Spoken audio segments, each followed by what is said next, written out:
Selamat datang di Mana Recaps. Hati-hati, ini adalah spoiler. Waspadalah dan jaga diri. Terima kasih banyak untuk para subscriber channel ini. Cerita dimulai dengan seorang wanita yang menjerit saat kepalanya digenggam seperti bola basket. Sekelompok monster terlihat menyerbu kota. Para warga mencoba melarikan diri, tapi tak ada satupun yang aman di jalanan ini. Sebuah ledakan besar terjadi saat dua orang saling berbenturan dengan senjata. Sang pria menarik pedangnya ke belakang, mengisinya dengan energi, lalu mengayunkannya sekuat tenaga sambil berteriak. Musuhnya menahan serangan itu, dan dengan mudah memantulkannya kembali, menyebabkan ledakan besar lainnya. Sang pendekar lalu menancapkan pedangnya ke tanah dan berkata, "Itu benar-benar luar biasa, seperti yang diharapkan dari sang Death Knight. Inilah pendekar terkuat dari kekaisaran yang bernama O." Saat Death Knight menatapnya, O mulai memudar dari keberadaan. Helmnya retak dan jatuh ke tanah. Dia lalu memegangi kepalanya, hampir terjatuh. Terlihat matanya sepenuhnya menjadi merah. Dia mengerang, sampai akhirnya warna matanya kembali normal. Dia lalu terlihat benar-benar terkejut dan tertawa karena kaget. Ia melihat sekeliling, memperhatikan kehancuran. Dia melihat bendera kekaisaran, lalu terdengar suara Lich yang berkata bahwa ini adalah hal yang baik, karena akhirnya dia berhasil membuat kekaisaran terkutuk itu berlutut dengan tangannya sendiri. Ada pepatah lama yang mengatakan, semakin lama menunggu, semakin manis balas dendamnya. Dan kini dia telah menyelesaikan apa yang dia mulai 1000 tahun lalu. Jadi bisa dibayangkan betapa bahagianya dia sekarang. Dia mulai tertawa sambil melihat ke arah orang yang diduga adalah raja di belakangnya yang bernama Dorgo. Kaisar yang bernama Howard Adelaide bertanya dengan marah bagaimana dia bisa membantai rakyat Helios dan menyebutnya iblis kotor, menanyakan apakah neraka masih belum cukup untuknya. Dorgo bertanya apakah dia sudah selesai mengoceh dan apakah mereka bisa melanjutkan upacara penobatan sekarang. Howard bertanya maksudnya apa dan apakah dia benar-benar ingin mengadakan upacara itu. Dorgo menjawab bahwa dia telah menyatukan seluruh benua untuk pertama kalinya dalam sejarah, maka dipanggil sebagai kaisar. Rasanya bukan hal yang berlebihan. Kaisar Howard tak bisa berbuat apa-apa dan menerima nasibnya. Kemudian Dorgo mulai melayang di udara, mengatakan kepada raja-raja iblisnya bahwa mereka telah melakukan tugas dengan baik sambil memuji Death Knight-nya karena telah berperan besar dan meminta mahkota kekaisaran dibawa. Kita melihat mahkota itu dibawa oleh Death Knight. Dorgo tertawa dan melayang maju sambil berkata bahwa Death Knight adalah ksatria paling setia dan telah memainkan peran terbesar dalam membawanya ke titik ini dan bertanya-tanya bagaimana cara yang tepat untuk menghadiahinya atas jasa besar itu. Death Knight menatapnya, tapi Dorgo tampak sedang memikirkan sesuatu. Ternyata dia mengajukan pertanyaan secara telepati. Dorgo menjawab bahwa itu pertanyaan bodoh karena menjadi budaknya dan melayaninya adalah hadiah terbesar yang bisa didapat. Death Knight lalu melempar mahkota ke udara dan saat Dorgo mencoba menangkapnya, mahkota itu malah terbelah karena Death Knight menyerangnya. Para raja iblis lain terkejut dengan hal ini, tapi kita melihat Dorgo mengangkat tangannya, memunculkan penghalang untuk menahan serangan. Para raja iblis lainnya segera mengelilinginya untuk melindungi dari serangan Death Knight. Dorgo mengerang kesakitan dan memegangi dadanya, bertanya apa yang sedang dilakukan Death Knight, padahal dia sudah memasang pertahanan. Jadi bagaimana bisa terluka? Dia juga tak pernah memberikan perintah itu. Death Knight berkata akhirnya dia bisa bergerak dengan kehendaknya sendiri. Matanya masih penuh dengan kehidupan, tidak seperti sebelumnya. Dorgo bertanya apa maksudnya, karena dia telah menghapus kesadarannya sepenuhnya. Death Knight berkata bahwa semua itu hanya terlihat seperti terhapus. Sebenarnya dia tidak pernah menghilang. Dia menyaksikan segalanya saat terjebak di dalam tubuhnya sendiri. Dorgo terkejut dan mengatakan bahwa dia benar-benar adalah mahakaryanya yang paling hebat. Atas jasanya, Dorgo akan membiarkannya meluapkan amarahnya sekali ini saja, sampai dia menemukan cara untuk mengambil alih kembali. Para raja iblis pun menyerbu ke arah Death Knight. Saat mereka semakin dekat, cahaya ungu terang muncul hingga menutupi wajah Dorgo. Semua raja iblis langsung terpental hancur, berkeping-keping. Dorgo tak percaya bahwa mereka dikalahkan hanya dengan satu serangan. Ia mengangkat tangannya dan berkata, "Baiklah, kalau begitu." Saat itu terlihat tumpukan besar mayat di belakangnya, dan ia mulai menggunakan ilmu nekromansi untuk membangkitkan mereka. Mayat-mayat itu menyerbu maju, siap untuk mengalahkan Death Knight dengan jumlah yang begitu banyak. Death Knight melihat ke arah tangannya, lalu berkata kepada mereka semua untuk berhenti. Saat ia mengulurkan tangannya dan mulai menumbuhkan sepasang sayap iblis berwarna hitam, aura ungu mulai menyelimuti tubuhnya. Ia mengatakan kepada mereka untuk menyerah. Saat mengepalkan tinjunya, seluruh pasukan undead membeku. Lalu cahaya terang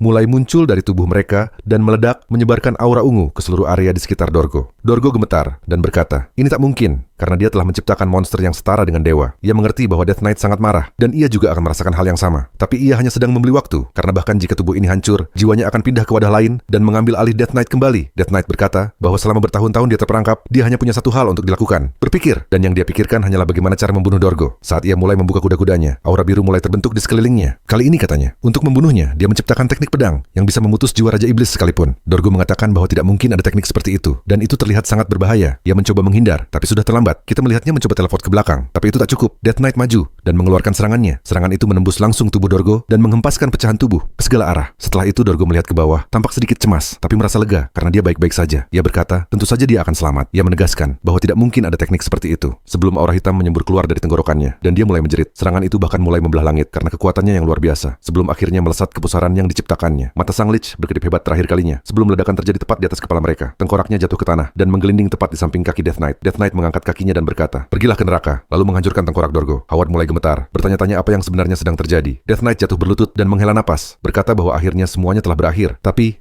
masih ada satu hal terakhir yang harus dia lakukan. Saat ia mengangkat pedangnya, dia berkata bahwa dia harus meminta maaf kepada mereka, meskipun hanya bisa bertemu dalam kematian. Ternyata, saat dia masih berada di bawah kendali Dorgo, dia hanya bisa menyaksikan dengan pasrah ketika tubuhnya sendiri merobek keluarganya, membantai mereka dengan brutal. Darah mulai memuncrat saat dia menusukkan pedangnya ke tubuhnya sendiri. Kita mendengar suara seorang wanita memanggil namanya, dan kita pun mengetahui bahwa namanya adalah Damian. Dia mengenali suara itu sebagai milik seseorang bernama Louis. Saat pandangannya menjadi gelap, perlahan cahaya mulai muncul, dan dia membuka matanya. Louis bertanya kenapa dia tidur di sana. Damian berkata dia sangat senang bisa melihatnya sebelum jatuh ke neraka, tapi dia terkejut bisa melihat sosok yang begitu nyata, dan bertanya-tanya mengapa Louis terlihat begitu muda. Louis menjawab kenapa dia tiba-tiba memujinya, dan bertanya apakah dia sedang mencoba mengambil hati sebelum ayah memarahinya lagi, dan bahwa Damian selalu mengandalkan kakaknya itu. Sepertinya akan turun hujan, jadi sebaiknya dia segera masuk ke dalam. Saat melihat Louis berlari menjauh, Damian berkata bahwa dia yakin dia sendiri yang menghancurkan rumah besar ini dengan tangannya sendiri. Ia menunduk menatap tangannya dengan tidak percaya, lalu berkata, mungkin ini hanya mimpi. Ia mulai bertanya-tanya, jangan-jangan semua tentang dirinya sebagai Death Knight itu justru mimpi? Ia menatap sebuah ranting, dan berkata bahwa dia akan segera mengetahuinya. Ia mengambil ranting itu dan mengarahkannya ke sebuah batu, sambil berkata, ini terasa pas banget. Ia lalu berlari, menarik ke belakang ranting itu, dan menusukkannya ke batu. Ranting itu langsung hancur berkeping-keping, sementara batunya tetap utuh. Damian terkejut lalu tertawa, berkata, ini gila sih. Ternyata, aku narator yang buruk. Batu itu benar-benar menghancurkan rantingnya. Ia mulai tertawa kecil, sebelum akhirnya tertawa terbahak-bahak tanpa kendali, memegangi kepalanya sambil menatap langit. Ia lalu berlutut dan mulai gemetar. Hujan pun mulai turun saat ia memegangi dadanya dengan erat. Ia berkata, ini bukan mimpi. Dia benar-benar telah kembali ke masa lalu. Kita mulai mengetahui lebih banyak tentang dirinya sebelum menjadi Death Knight. Ia berkata, satu-satunya bakat yang ia miliki adalah menodai nama baik keluarganya. Ayahnya dulu berteriak menanyakan kenapa dia selalu membuat masalah dan bagaimana mungkin dia sampai diusir dari bar. Lalu suatu kali, kakaknya menerobos masuk ke kamarnya dan menanyakan kenapa dia memukul tuan muda dari March Lionbloom. Semua ini adalah karena dia. Kita melihat Louis sedang berada di atas kereta kuda, diseret paksa menuju pernikahan. Satu-satunya hal yang pernah ia lakukan hanyalah menghancurkan masa depan keluarganya. Ibunya memohon dan berteriak menanyakan kenapa dia meminjam uang dengan tanah keluarga sebagai jaminan, hingga semua harta keluarga pun dirampas. Dan sebagai akibat dari bakatnya itu, dia diusir dan diasingkan oleh ayahnya sendiri. Saat hendak pergi, Louis memanggilnya, menyuruhnya membawa uang dan berkata bahwa dia harus hidup bahagia. Ia terkejut karena Louis memberinya itu, meski dia telah menghancurkan hidupnya. Awalnya ia ragu untuk mengambilnya, tapi akhirnya ia merebut uang itu dan kabur. Hari itu, saat ia lari seperti sedang melarikan diri dari keluarganya, ia untuk pertama kalinya benar-benar mengerti apa itu rasa bersalah dan malu. Dan saat itu, dia tak bisa berbuat apa-apa selain menangis. Kini hujan telah berhenti, dan ia bertanya-tanya bagaimana bisa dia kembali ke masa lalu. Ia memang ingin meminta maaf pada keluarganya, tapi kembali ke masa lalu, itu sungguh gila. Seolah sebuah keajaiban, langit pun mulai terbuka, dan cahaya besar memancar turun ke arahnya. Ia berkata bahwa tak ada penjelasan lain. Tangannya mulai gemetar, dan ia berkata bahwa dugaannya benar. Tubuhnya benar-benar tidak terlatih. Bahkan untuk menggunakan teknik ini saja sangat sulit, teknik yang disebut wave breaking. Ini adalah teknik yang melipat gandakan dampak dari suatu serangan beberapa kali lipat. Kita melihatnya menghindari palu raksasa, lalu menarik ke belakang tinjunya, dan menghantam ke depan. Ia berkata bahwa ia mendapatkan teknik ini setelah membunuh seorang kesatria yang dijuluki penghancur tembok kastil. Lalu terdengar suara seseorang memanggilnya, Tuan Muda. Orang itu terlihat seperti bawang. Damian melihat ke arahnya, mencoba mengingat namanya, dan berkata bahwa sepertinya namanya Victor. Victor bertanya kenapa Damian masih di luar, karena Louise sudah menyuruhnya kembali, jadi seharusnya dia sudah pergi. Sang kepala keluarga sedang sangat marah. Damian bertanya apa yang sudah dia lakukan. Victor heran apakah Damian benar-benar tidak tahu, tapi Damian hanya terlihat bingung. Di dalam rumah keluarga mereka, yang kita ketahui adalah keluarga bangsawan Hawken Viscounty, ayahnya memanggilnya bajingan sambil mengayunkan pedang dari atas. Damian nyaris menghindar, dan ayahnya menatapnya dengan tajam. Ibu dan kakaknya mulai menarik Damian ke belakang, sementara ayahnya bertanya, apakah dia benar-benar pergi ke bar hanya untuk membuat keributan, dan bertanya seberapa jauh lagi kehormatan keluarga mereka harus dinodai. Damian berkata bahwa dia bersyukur bisa kembali ke momen ini. Ibunya dan Louis mulai bertanya pada ayahnya, apakah dia benar-benar berniat membunuh Damian, dan memintanya untuk berpikir rasional. Damian justru bertanya-tanya sudah berapa lama sejak terakhir kali ia dimarahi ayahnya. Meskipun ini buruk, ia sangat merindukan ayahnya. Kita mengetahui bahwa nama ayahnya adalah Paul Osborne Hawken. Ibunya bernama Merilda, dan kita tentu sudah kenal dengan kakaknya. Damian mulai gemetar karena begitu merindukan ini semua, lalu ia menangis. Ibunya dan kakaknya berkata bahwa Paul terlalu kejam, tapi Paul menyarungkan pedangnya dan bertanya alasan apa yang akan Damian berikan kali ini, dan apakah dia masih punya mulut untuk bicara. Damian menjawab bahwa dia tidak punya alasan apapun. Ayahnya berkata, tentu saja, tanpa benar-benar mendengarkan, mengira Damian akan membuat alasan seperti biasanya, namun justru terkejut karena Damian tidak membantah. Paul berkata itu tidak mungkin, karena Damian selalu menyedihkan dengan semua alasan dan pembelaannya. Damian berkata dia menyadari hal itu, tapi mendengar ayahnya mengatakan itu tetap saja menyakitkan. Dia telah menodai nama Hawken Viscounty karena kesalahannya, dan itu sepenuhnya kesalahannya tanpa ada ruang untuk membela diri. Paul berkata, mulutmu ternyata masih hidup ya? Lalu bertanya, apakah Damian pikir dia akan dimaafkan begitu saja? Damian membungkuk dan berkata bahwa dia akan menebus semuanya. Damian berbalik dan berkata bahwa dia akan memperbaiki semua kesalahan yang sudah ia buat, dan setelah itu dia siap menerima hukuman begitu kembali. Semua orang terlihat bingung. Paul bertanya-tanya, apakah Damian terbentur kepala terlalu keras hingga jadi seperti ini? Damian pergi ke kota dagang Landor. Kita melihat dia dan Victor berada di gang seberang sebuah bangunan. Victor berkata bahwa mereka sudah sampai dan bertanya, apakah Damian benar-benar akan masuk karena ada rumor bahwa sindikat mendukung tempat itu dan dia khawatir sesuatu yang buruk akan terjadi. Damian bilang kalau Victor takut dia boleh kembali duluan. Tapi Victor berkata dia tidak bisa melakukan itu. Kalau Damian masuk tidak mungkin dia kabur. Damian menyuruhnya untuk tidak khawatir karena dia akan dengan tulus meminta maaf kepada pemilik tempat itu. Tidak akan terjadi apa-apa dan dia akan menebus kesalahannya. Damian berkata akan sangat baik jika semua berjalan lancar kali ini. Saat ia berjalan ke depan, dia melewati sebuah gereja dan berkata bahwa dia tidak tahu bagaimana dia bisa kembali. Tapi jika Tuhan memberinya kesempatan kedua, maka dia tidak boleh menyia-nyiakannya lagi dan bakatnya dalam menghancurkan masa depan keluarga akan berhenti sampai di sini. Dua orang penjaga memandangnya dan bertanya kenapa dia kembali, sambil memperingatkan agar dia tidak muncul lagi untuk kedua kalinya. Damian berkata bahwa dia sudah lupa karena sudah lama berlalu, tapi wajah mereka terlihat sangat familiar. Dia berkata ingin meminta maaf kepada pemilik tempat itu atas apa yang terjadi sebelumnya. Keduanya terlihat bingung, lalu mulai tertawa, berkata bahwa ini lelucon yang lucu. Mereka pikir Damian hanya bersikap sopan karena dia bangsawan. Mereka dengar bahwa dia adalah anak sulung dari keluarga sampah, tapi ternyata lebih baik dari yang mereka bayangkan. Mereka juga dengar bahwa nona keluarga itu sangat cantik. Si pria berbandana berkata bahwa dia tidak menyangka ada sesuatu yang berharga di keluarga itu, lalu mulai menampar Damian sambil berkata bahwa dia mau menerima permintaan maafnya. Tapi Damian harus memperkenalkannya pada kakaknya yang cantik. Damian berkata, ini benar-benar sulit. Saat itu dia menarik pisau dari tangan si pria dan berkata bahwa dia pikir dia bisa melakukannya hanya dengan meminta maaf, tapi dia terlalu percaya diri. Bandana bertanya, apa yang kamu ocehkan? Sebelum tiba-tiba tangannya terlempar ke udara. Mereka menunduk, tampak bingung sesaat, dan sebelum menyadari apa yang terjadi, dia menatap tangannya, lalu menjerit dan jatuh berlutut. Damian berkata, karena mereka menginginkannya, dia akan menunjukkan siapa sebenarnya anak sulung tak berguna dari keluarga Hockenfick. Victor yang mengawasi dari sisi lain berkata bahwa dia pikir mereka ingin menyelesaikan semuanya dengan baik, tapi orang ini benar-benar gila. Aku kasihan padanya. Saat Bandana mulai menjerit, beberapa warga sipil lainnya juga mulai memperhatikan. Victor masih mengamati dari gang. Salah satu pria bertanya apakah dia tahu siapa mereka. Damian menjawab dia tidak peduli siapa mereka. Yang penting sekarang adalah menyelesaikan apa yang sudah mereka mulai. Pria itu bilang omongannya terdengar sangat norak, tapi dia harus mendengarkan. Tak ada satupun yang pernah lolos setelah berurusan dengan mereka. Si ular hitam terlihat dari tato di tangannya. Damian bilang dia akhirnya ingat siapa itu Black Snakes, organisasi yang mulai melebarkan pengaruhnya di kota saat ini. Ini adalah salah satu bar yang mereka awasi. Dan ketika dia dulu mengeluh soal harga makanan yang terlalu mahal, mereka malah menghajarnya dan mempermalukannya di depan umum. Dan sekarang setelah dia pikir-pikir, justru dia yang pantas mendapat permintaan maaf. Pria itu bertanya, kenapa Damian menyeringai? Dan bilang, dia tidak akan bersikap lunak hanya karena Damian seorang bangsawan. Jadi lebih baik dia siap. Dia maju dengan pedang diangkat tinggi, lalu menebas ke bawah. Tapi yang kena cuma beberapa helai rambut Damian. Pria itu terkejut, namun saat Damian menghindar, dia menyodokkan kakinya dan membuat si pria tersandung dan mencium lantai. Dia langsung batuk dan memegangi hidungnya. Damian berkata membunuhnya sekarang pun masih belum cukup. Saat dia menarik kaki pria itu, Damian berkata untuk bertahan demi keluarganya. Kemudian dia mulai memotong urat kakinya. Pria itu memohon agar dihentikan, tapi yang terlihat hanyalah cipratan darah dan teriakan menyakitkan dari mereka berdua. Seseorang berteriak, apa yang terjadi di sini? Damian menoleh dan melihat sekelompok pria mendekat dari samping. Mereka bertanya, apakah dia dari organisasi lain dan dari mana asalnya? Damian menjawab, bukan seperti itu. Dia datang untuk meminta maaf, tapi kemudian sadar bahwa justru dia yang layak menerima permintaan maaf. Dia perlu menyampaikan keluhan pada pemilik tempat ini, jadi mereka harus mengantarkannya. Salah satu pria berkata, dia tidak tahu omong kosong apa yang sedang Damian katakan, tapi kalau dia tidak mau bicara, maka mereka akan menghajarnya habis-habisan. Dia menunjuk, menyuruh anak buahnya untuk menyerang. 3 orang langsung menyerbu ke arah Damian. Damian berkata, sungguh merepotkan. Ia menarik napas cepat sebelum melesat dari tanah. Tangan pria pertama langsung terbang tercincang, disusul pria kedua yang bernasib sama. Dan pria terakhir kehilangan kedua tangannya sekaligus. Bagaimana dia akan cebok sekarang? Setelah Damian memotong semuanya, dia pun berhenti. Pria itu terdiam, syok melihat anak buahnya meraung kesakitan di lantai. Damian bilang, dia tak percaya bahwa dia kehabisan napas hanya karena hal sepele ini. Lalu bertanya, apakah pria itu masih ingin lanjut? Pria itu berkata tidak, tapi jika Damian bersedia memaafkan mereka, dia ingin berdamai. Namun Damian langsung mengejarnya. Pria itu lari, dan saat menoleh, dia hanya melihat tangan Damian, dan kerak, terdengar suara remukan yang mengerikan. Di dalam bar, orang-orang tampak santai menikmati hari mereka, sampai pintu tiba-tiba dibanting terbuka. Semua orang menoleh. Pria yang tadi lari kini tampak linglung, karena efek fan. Damian memegang pundaknya, dan pria itu kini seperti burung hantu sialan. Damian melepaskannya, dan berkata, makanya kalian harusnya mendengarkan saat aku masih bersikap baik. Semua orang mulai ketakutan. Damian menghapus darah dari wajahnya sambil bingung, kenapa mereka panik. Tapi saat mereka mulai kabur, dia hanya berkata, terserah. Akhirnya, gangguan sudah pergi. Seorang pria dari atas balkon mencondongkan tubuh, dan bertanya, ada apa ribut-ribut ini? Kemana para penjagaku? Inilah pemilik bar tersebut, Anderson Homer. Damian mengatakan, jadi Anda pemilik tempat ini. Kalau yang Anda maksud para penjaga tadi, aku sudah mengurus mereka. Saat dia melirik salah satu pria yang kini tergeletak tidur di lantai, Anderson tampak tak percaya kalau Damian bisa mengalahkan anggota Black Snake. Dia bertanya, siapa engkau? Berani membuat kekacauan di wilayah orang lain? Damian pun memperkenalkan diri. Anderson terkejut dan bertanya, apa kau dari wilayah Hockenfick? Damian menjawab, benar, tapi aku datang bukan untuk membuat kekacauan. Aku cuma ingin meminta permintaan maaf darimu. Anderson bingung dan bertanya maksudnya. Damian menjelaskan, harga makananmu terlalu mahal, kayak restoran Salt Bay yang absurd itu. Aku komplain, lalu kau suruh anak buahmu mengeroyok dan membuangku keluar. Dan karena itu, orang-orang menganggapku pemabuk, pembuat onar. Bukan cuma itu, keluargaku juga kehilangan banyak hal. Anderson bertanya, maksudmu kehormatan? Damian menjawab,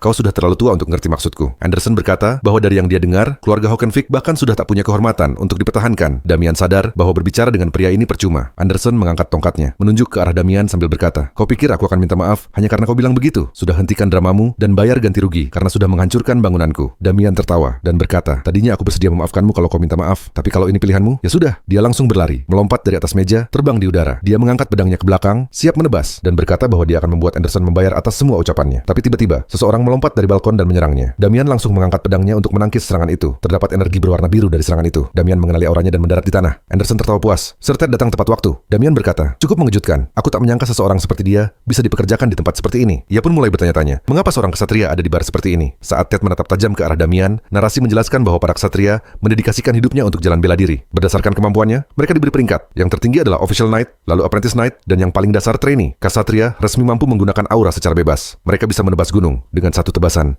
dan membelah tembok kastil seperti kertas. Mereka adalah makhluk yang melampaui manusia. Anderson mulai tertawa dan berkata bahwa Ted adalah apprentice knight yang dekat dengan bos Black Snake. Dan Damian sekarang sudah tak punya harapan hidup. Damian berkata, kalau cuma apprentice knight, pantas saja auranya terasa lemah. Ted terkejut karena Damian bisa merasakan aura itu, padahal dia belum memunculkannya. Damian berkata, aku mulai paham kenapa kau bekerja di tempat seperti ini. Kau dikeluarkan dari pelatihan ksatria karena tak cukup berbakat untuk jadi official knight, kan? Ted terlihat menahan amarahnya, dan Anderson kemudian bertanya, berapa yang harus aku bayar untuk membuatmu mengurus bocah ini? Kata apprentice ternyata jadi pemicu amarahnya. Ted berkata, mereka akan bahas itu nanti. Sekarang, yang utama adalah dia akan menghancurkan mulut sialan Damian terlebih dulu. Dia menebas ke bawah ke arah Damian, namun Damian melangkah mundur untuk menghindar. Ted segera bersiap untuk serangan berikutnya dan mulai menusuk ke arah kepala Damian. Damian mengelak dengan santai sambil berkata, cukup terampil juga untuk ukuran apprentice knight. Gerakannya memang lebar, tapi setiap serangannya sangat tajam. Kali ini Ted maju dengan kekuatan lebih besar, namun Damian dengan mudah menghindar ke samping. Damian berkata, dia sudah hampir mencapai batasnya. Tubuhnya tidak akan bisa menahan lebih lama. Dia harusnya fokus meningkatkan stamina dulu. Ted berteriak kalau kali ini Damian tidak akan bisa menghindar dan mulai mengumpulkan aura lebih banyak lagi. Damian mengenali teknik itu. Ini teknik rahasia, katanya. Saat Ted menusuk ke depan, gelombang aura tajam meluncur menuju kepala Damian. Damian menutup matanya. Kalau begitu, aku juga harus menggunakan teknik yang pantas untuk menghadapinya. Di saat itu, terdengar suara pria lain. Siapa sih si Dorgo ini? Sambil menebas seorang ksatria tua menjadi dua. Kalau semua manusia aku bunuh, dunia ini jadi nggak seru lagi. Inilah sang pembunuh legendaris, penguasa pedang kematian, Phantom Assassin. Dia menoleh ke Damian dan berkata, makanya diam dan enyahlah kalau kau tak mau mati. Dia mengarahkan pedangnya ke Damian, tapi Damian hanya berdiri di tempat. Phantom Assassin menghela napas. Berarti kau nggak paham. Aku harus membunuh satu lagi. Dia meminta kematian, jadi akan kuperlihatkan teknik rahasia. Baginya, tubuh manusia sebagian besar terdiri dari air, dan ketika seseorang mencapai tingkat ini, dia akan tahu rasanya membelah tubuh manusia, seperti memotong air. Inilah teknik rahasia Blade of Death. Bahkan pedang kayu pun akan memberi dampak yang sama jika digunakan dengannya. Kau seharusnya pergi saat aku masih membiarkanmu hidup. Namun, ia mendengar suara aneh. Tubuh Damian perlahan menyatu kembali. Phantom Assassin terkejut. Bagaimana mungkin? Aku sudah membelahmu menjadi dua. Tidak mungkin. Dia tak percaya. Kau, undead? Damian menatapnya dingin. Phantom mulai berkeringat, dan dengan tangan kosong, Damian membelah tubuh Phantom Assassin, seolah-olah tubuh itu hanya air. Phantom tertawa di ambang kematian. Bagaimana mungkin? Kau bisa menggunakan teknik rahasia milik kami? Saat realita kembali ke masa sekarang, Ted berteriak, tidak, saat darah mengalir dari dadanya, dan dia jatuh ke tanah. Damian berkata, selalu seperti ini, semua musuhku tidak pernah percaya apa yang membunuh mereka. Setelah menjadi Death Knight, Damian memperoleh kemampuan luar biasa, menyerap kemampuan dan teknik musuhnya, dan menjadikannya miliknya sendiri. Anderson menjerit histeris, dan menatap ke bawah, dalam ketakutan total. Beberapa saat kemudian, dia menunduk dengan wajah pucat, tak berani menatap Damian. Dia membungkuk dalam-dalam. Maaf, karena telah menodai kehormatan keluarga Hawken. Apa? Uang ini cukup untuk menebus semua dosaku? Damian hanya melirik dan berkata, yang aku minta cuma permintaan maaf. Tapi, ya sudah, ambil saja uangnya. Dia menambahkan, ini nggak cukup, tapi aku anggap selesai. Lalu memanggil, Victor, sini, ambil uangnya. Victor menjawab, siap tuan. Sambil mengambil uangnya, dia bergumam, kalau aku tidak lihat langsung, aku nggak bakal percaya. Sejak kapan Damian bisa pakai teknik sekuat itu? Saat mereka pergi, Anderson dan dua penjaga hanya bisa berkata, hati-hati di jalan. Victor berkata kalau seumur hidupnya, dia belum pernah melihat uang sebanyak ini. Tapi Anderson berkata dengan penuh dendam bahwa dia akan memastikan semuanya kembali dan akan bicara langsung dengan bos Black Snake. Damian mendadak berhenti dan berkata, dia hampir lupa sesuatu. Ia melintas di samping telinga Anderson dan memotong daun telinganya. Damian berkata, uang ini membuatku lupa tentang hukumanmu. Dan dengan Blade of Death, ia memotongnya. Lalu menambahkan, kalau kau atau Black Snake berani menyentuh keluargaku,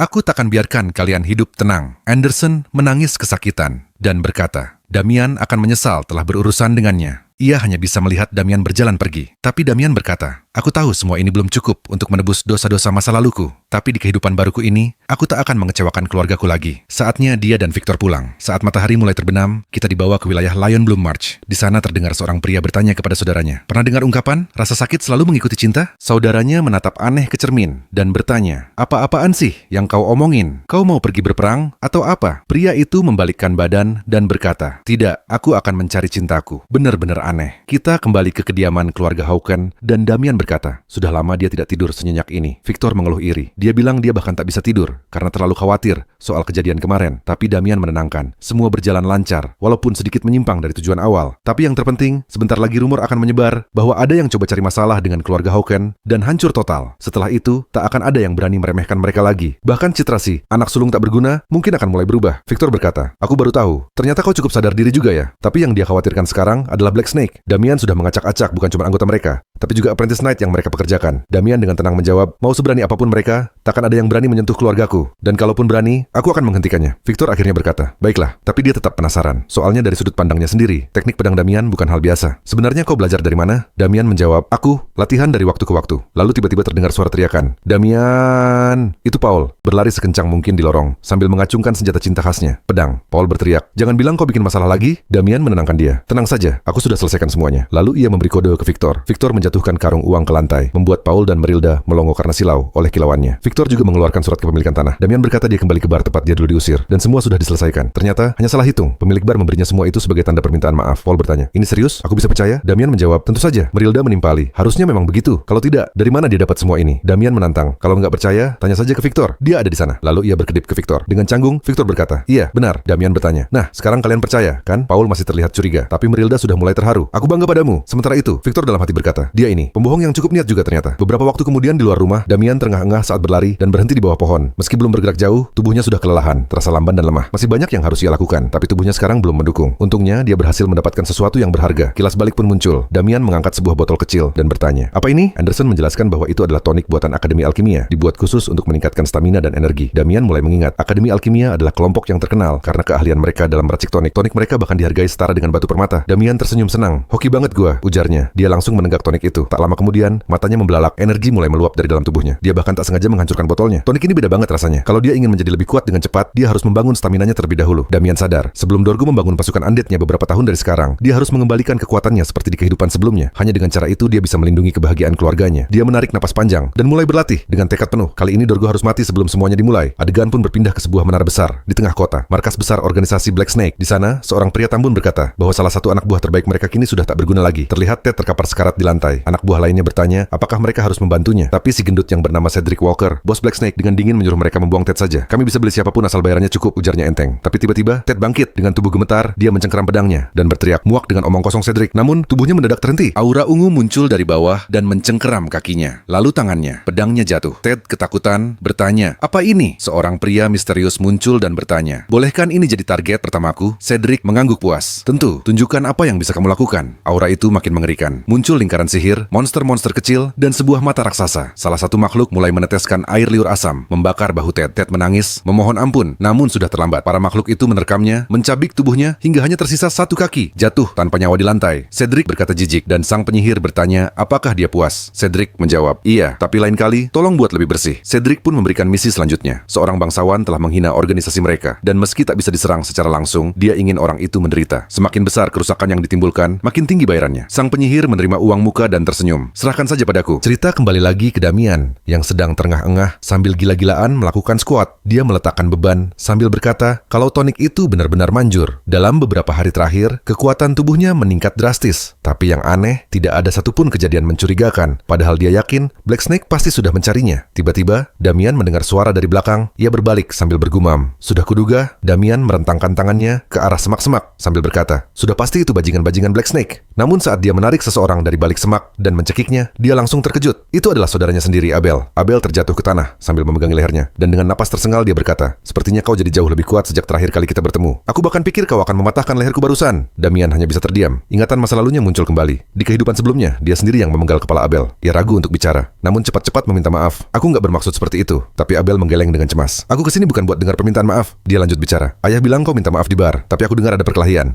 Banyak yang terluka. Nggak mungkin itu kau yang melakukannya. Apa kau sedang berbohong pada keluarga? Damian menjawab pelan. Memang benar soal perkelahian itu, dan aku yang melakukannya. Namun Abel menatapnya tajam. Jangan bohong, kau bisa menipu yang lain.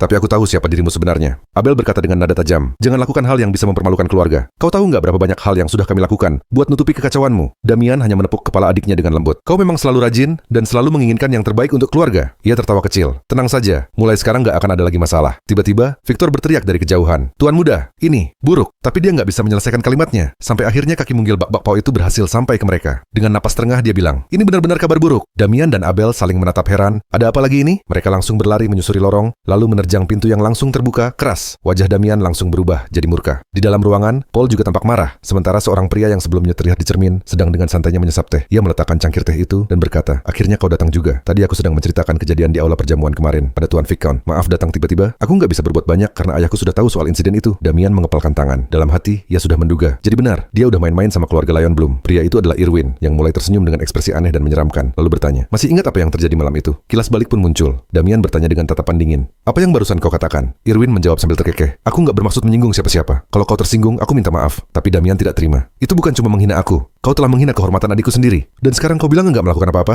Irwin terlihat mabuk dan berkata, aku nggak melakukan hal seperti itu. Serius. Tapi lalu dia berbisik pelan ke telinga Damian. Kalau aku memang melakukannya, lalu kenapa? Kau mau apa? Damian benar-benar terpancing. Dan tanpa pikir panjang, ia menghantam Irwin dengan amarah membara, mengirimkan pria itu terbang. Itulah tepatnya yang Irwin inginkan malam itu. Damian akhirnya sadar, orang yang hampir jadi ksatria bisa terkena pukulanku. Itu memang aneh, tapi ternyata itu semua sudah direncanakan. Dan inilah yang dia incar sejak awal. Paul pun bertanya, lalu, sekarang kita harus bagaimana? Tiba-tiba Irwin membuka suara. Aku malu untuk mengatakannya. Tapi sebenarnya, aku sudah lama mengagumi Nona Louise. Paul menyipitkan mata. Jadi maksudmu, apa? Irwin menatap mereka semua, lalu berkata dengan santai, biarkan saja, aku ingin menikah dengannya. Lalu dia tertawa, seakan semuanya cuma lelucon yang menyenangkan. Semua orang langsung terdiam. Terkejut, menikah hanya karena sebuah pukulan, tapi Damian hanya menggertakkan giginya. Dia tahu betul, dia melakukan hal ini juga di kehidupan sebelumnya, memanfaatkan status keluarganya yang kaya dan menekan keluarga kami yang tidak berada. Irwin berkata dengan penuh percaya diri, kalau kalian setuju, kita bisa anggap ini sebagai masalah keluarga saja. Dan setelah itu, kita bisa pura-pura seolah tidak pernah terjadi apa-apa. Tapi Paul langsung menolak, kami tidak bisa melakukan itu. Wajah Irwin berubah muram. Jadi kalian benar-benar menolaknya, padahal dia sudah punya tunangan. Dia menatap tajam dan bertanya, lalu bagaimana dengan penghinaan yang aku terima? Apa keluarga kalian benar-benar sanggup menghadapi murka keluarga kami? Ancaman jelas terdengar dalam ucapannya. Jadi kalian hanya punya dua pilihan, bayar harganya atau izinkan aku menikahi putrimu. Paul menjawab dengan tegas, Lion Bloom adalah salah satu keluarga bangsawan terkuat di kerajaan ini. Tapi aku tidak akan membiarkan bajingan mesum sepertimu menikahi putriku. Namun tiba-tiba, Louis masuk ke dalam ruangan. Dengan suara tenang, tapi menyesakan, dia berkata, baiklah, aku akan menerima tawaran ini. Paul teriak, apa maksudmu Louis? Kau hanya perlu menunggu. Bahkan Abel berkata, tidak ada alasan bagi kita untuk memperbaiki kesalahan Damian seperti ini. Damian hanya bisa memandangi adiknya yang tangannya gemetar. Dia tahu, semua ini terjadi karena dirinya. Dan sekarang, Louis sekali lagi harus menanggung akibatnya. Irwin menyeringai puas. Inilah yang aku tunggu-tunggu. Dia pun berdiri, mengambil pedangnya. Kau gadis yang bijak, Louis. Aku akan segera mengirimkan permintaan resmi. Kita akan bahas detailnya nanti. Namun tepat saat itu, Damian berdiri di depan Irwin. Dengan tatapan tajam dan penuh kemarahan, pertarungan ini belum selesai. Louis menatap Damian dan bertanya, apa kau ingin mengatakan sesuatu? Kakak ipar. Damian memandang tajam dan berkata, aku sudah pernah menghancurkan hidup adikku sekali. Aku tidak akan membiarkannya terjadi lagi. Louis terkejut. Ini pertama kalinya Damian berdiri membelanya. Damian mulai bergumam tak jelas. Irwin tertawa dan mengejek. Apa? Ulangi? Aku nggak dengar. Tiba-tiba, Damian melayangkan uppercut keras ke dagu Irwin, menghantamnya dan membuatnya terbang di udara. Dengan suara tegas, Damian berkata, aku seharusnya tidak terprovokasi demi adikku, demi keluargaku, tapi aku juga tidak akan membiarkan siapapun menginjak-injak diriku lagi. Kau tidak akan pernah mengambil adikku dariku. Lalu kita dibawa ke kilas balik di masa lalu. Damian, dalam kehidupan sebelumnya, berlari penuh semangat menuju rumah. Seorang pelayan berkata, Nyonya Louis dan Tuan Irwin telah datang. Ini pertama kalinya mereka berkunjung setelah sekian lama. Damian sangat bersemangat ingin bertemu Louis.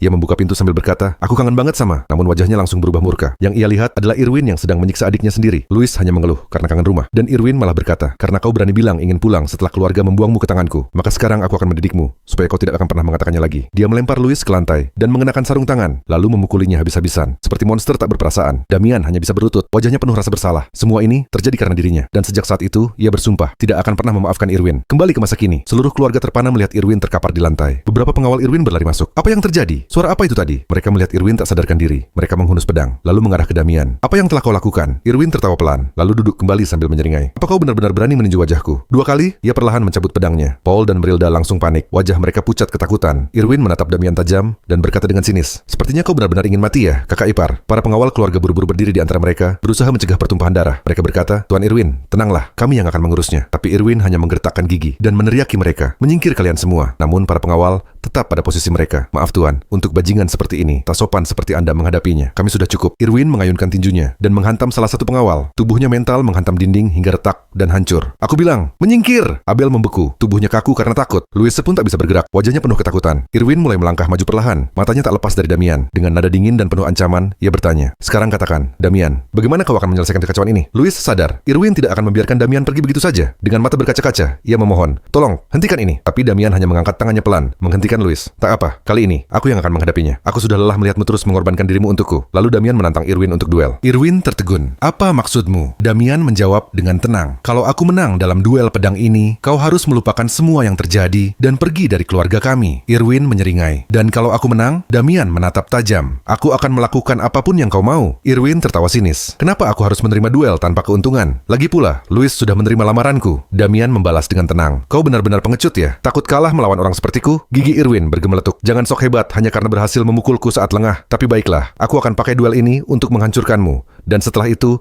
Aku akan ambil adikmu. Dengan senyum licik penuh kemenangan, Irwin menyetujui duel itu. Mereka pun keluar ke halaman depan. Semua anggota keluarga berkumpul menyaksikan. Merilda cemas. Kita harus menghentikan ini. Tapi Paul berkata pelan. Dari cara Damian bicara, sepertinya dia sudah menyiapkan sesuatu. Yang bisa kita lakukan sekarang hanya berharap keajaiban. Namun Abel langsung menyela. Bukan begitu. Kita benar-benar perlu keajaiban. Irwin itu selevel dengan ksatria resmi. Dan Damian takkan mungkin bisa mengalahkannya. Irwin berdiri dengan percaya diri dan bertanya, "Siap? Kau bahkan tak punya pedang." Tapi Damian hanya tersenyum dan mengeluarkan sebuah garpu dari sakunya. "Ini sudah cukup untuk mengajarmu." Semua orang menatap Damian dengan heran. "Sudah gila dia," gumam salah satu pengawal. Irwin pun tak tahan menahan tawa. "Jadi kau benar-benar ketakutan sampai segitunya, ha?" Ia langsung menyerbu. Pedangnya terangkat rendah, siap mengayun. Tapi Damian dengan mudah menghindar ke belakang. Irwin kaget melihatnya bisa mengelak lalu mencengkeram pedangnya lebih erat. Tetap saja, itu tak akan mengubah apapun. Ia mulai menyerang brutal. Jurus khas keluarganya. Pedang singa mengaum. Angin serangannya mencabik tanah. Tebasan demi tebasan menghujam udara, menciptakan gelombang kejut. Debu mengepul kemana-mana. Saat debu mulai mereda, bekas tebasan di tanah membentuk pola seperti taring singa. Namun Damian berdiri tegak tanpa goresan sedikit pun. Para pengawal melongo. Bagaimana dia bisa tetap utuh? Irwin terdiam, matanya melebar. Dalam waktu sesingkat itu, Damian berhasil menghindari semua serangan. Dengan gerakan seminimal mungkin, Damian menatapnya dan berkata, "Kau terkejut ya? Ini hasil dari latihan yang kulakukan beberapa hari terakhir. Tapi bukan itu saja. Aku juga sudah menganalisis total teknik pedang keluargamu, Irwin. Karena sebelum aku kembali ke masa ini, aku pernah bertarung melawan kakakmu, Michael, dan dia jauh lebih kuat darimu." Damian berdiri dengan penuh percaya diri, sementara Irwin mulai bergetar karena amarah, dan dari tubuhnya mulai keluar aura merah menyala. "Jadi kau bisa menghindar sejauh ini?" ucap Irwin dengan nada mengejek. "Tapi, coba lihat apakah kau bisa menghindari yang satu ini." Damian melihat aura Irwin yang semakin menggila dan berkata dalam hati, "Akan sulit menghindar kali ini. Tapi harus aku hadapi." Irwin menyerbu. Pedangnya terangkat tinggi di atas kepala. Tapi Damian sudah siap. Dalam situasi seperti ini, hanya ada satu cara. Teknik pedang suci. Dengan garpu di tangannya, Damian menangkis tebasan brutal itu. Terjadi benturan besar antara dua aura yang saling bertabrakan. Tanah bergetar, udara berdesing. Abel dan Louis terpana melihatnya. Karena Damian berhasil menghentikan pedang itu dengan sebuah garpu. Irwin berusaha menarik pedangnya, tapi tak bisa. Tertahan mati-matian oleh garpu kecil itu. Dan saat Damian memutar pergelangan tangannya, Irwin kehilangan pegangan, dan dengan jurus rahasia, pencerahan bayangan petir tak berbilang, Damian melemparkan pedang itu jauh-jauh. Abel mulai berkeringat dingin. Damian memposisikan ulang garpunya, menatap Irwin, dan berkata dengan dingin, "Selamat tinggal." Damian menusukkan garpu itu langsung ke tenggorokan Irwin. Dengan satu ujung saja, keluarga Damian ternganga. Pengawal langsung berteriak, "Tuan Irwin!" Tapi terlambat, Irwin terjatuh ke tanah, menjerit kesakitan. Damian memandangnya dengan tajam. "Kalau aku membunuhmu berkali-kali pun, itu masih belum cukup untuk membayar apa yang telah kau lakukan. Tapi untuk keluargaku, kali ini aku ampuni." Damian berdiri tegak dan mengumumkan, "Kita punya pemenang, dan kau tak punya alasan untuk tetap di sini." Irwin menatap ke atas, penuh ketakutan. Damian berkata pelan, namun tajam, "Tepatilah janjimu. Angkat kakimu dari sini. Lupakan semuanya. Dan jangan pernah kembali." Beberapa waktu setelah duel itu, mereka semua duduk diam di meja makan. Dan itu adalah sarapan keluarga paling canggung dalam sejarah. Setelah sarapan yang super canggung, Damian berdiri dari meja dan berkata, "Terima kasih atas makanannya. Aku pergi dulu untuk latihan pagi." Dia pun melangkah keluar rumah. Namun, suasana di meja makan masih sangat hening dan janggal. Begitu suara langkah Damian menghilang dari rumah, semua orang langsung mulai bergosip. Merilda melirik Paul dan bertanya, "Paul, kamu nggak mau ngomong sama Damian soal kejadian kemarin?" Abel langsung mulai ngoceh, penuh emosi. Dan Merilda ikut menimpali kalau Abel juga mulai nggak waras. Mereka sepakat Paul harusnya bertanya langsung pada Damian. Tapi Paul mengangkat tangannya dan berkata, "Sudahlah, nggak perlu dipaksa. Dia pasti akan cerita sendiri saat waktunya tiba." Merilda hanya bisa bengong. Dan saat Paul mulai makan lagi, dia bergumam, "Jujur aja, aku penasaran setengah mati. Tapi entah kenapa, aku merasa lebih baik tidak bertanya. Dia memang anakku. Tapi sekarang rasanya dia agak menyeramkan." Di sisi lain, Damian terlihat mengenakan kantong pasir di pergelangan kakinya. Dengan semangat dia berkata, "Sudah saatnya latihan dimulai." Saat dia hendak pergi, terdengar suara Louis memanggilnya. "Damian!" Dia berbalik. Louis mendekatinya. "Aku senang kamu masih di sini," katanya dengan suara lembut. Dia mencoba bicara soal kejadian kemarin, dan Damian bisa melihat jelas dari matanya kalau dia masih cemas. Damian pun menundukkan kepala dan berkata, "Aku harus minta maaf padamu." Dengan penuh rasa bersalah, dia membungkuk, "Aku bertindak ceroboh dan membuatmu berada dalam posisi sulit. Seharusnya aku minta maaf sejak awal, dan aku janji hal seperti itu tidak akan terjadi lagi." Louis menggeleng. "Itu bukan salahmu," katanya sambil meletakkan tangan di bahunya. "Angkat wajahmu." Dia menatap Damian dan berkata sambil tersenyum dan berlinang air mata, "Terima kasih karena telah melindungiku. Aku memang bilang akan ikut Irwin, tapi hatiku berteriak, jangan. Aku benar-benar takut waktu itu. Tapi kamu berdiri dan melawan demi aku. Aku merasa bersalah, tapi juga bersyukur. Itulah kenapa aku harus mengatakannya langsung." "Terima kasih Damian." Suaranya lirih, tertawa dan menangis sekaligus. Damian terdiam, terkejut, dan hanya bisa menjawab, "Justru aku yang seharusnya berterima kasih padamu. Aku sangat bersyukur punya kakak sepertimu." Setelah itu Damian pun bersiap pergi. Namun Louis berkata, "Tunggu, bawa ini." Damian menatap benda yang Louis ulurkan padanya. "Hah? Ini barang kesayangan ayah?" Louis tersenyum. "Benar, tapi ayah sendiri yang menyuruhku memberikannya padamu. Gunakan itu untuk latihanmu." Louis tersenyum dan berkata, "Memang ayah kita nggak pandai menunjukkan perasaannya, tapi dia sangat menyayangimu. Dan satu lagi, dia juga menyuruhku bilang ini, kamu itu berasal dari wilayah 6. Jadi jangan pernah pakai garpu lagi sebagai pedang." Damian tertawa kecil. Aku bahkan bisa membayangkan ekspresi wajah ayah saat mengucapkannya. Dia pun mencabut tongkat cinta itu dari sarungnya dan mengangkatnya tinggi. "Lumayan juga. Terima kasih ayah." Adegan lalu berpindah. Ayah mereka sedang membersihkan bertumpuk-tumpuk pedang di gudang. Tiba-tiba dia bersin keras. Dia mengerutkan alis.